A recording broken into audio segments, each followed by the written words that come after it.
22 বছর ধরে জেলবন্দি থাকা অবস্থায় এক ব্যক্তির মৃত্যু।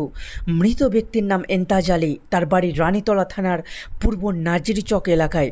জানা যায়, একটি খুনের ঘটনায় গত 22 বছর থেকে জেলবন্দি অবস্থায় ছিল এন্তাজ আলী।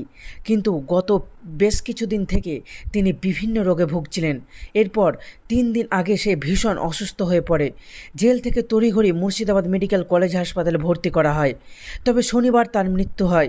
রবিবার এন্তাজ আলীর মৃতদেহ পূর্ব নাজিরচক এলাকায় তার বাড়িতে নিয়ে আসা হয়। রবিবার বিকেল 5:30 নাগাদ সংবাদ মাধ্যমের সামনে কান্নায় ভেঙে পড়ে মৃতের আত্মীয়রা। তবে ক্যামেরার সামনে তারা কিছু বলতে চাননি।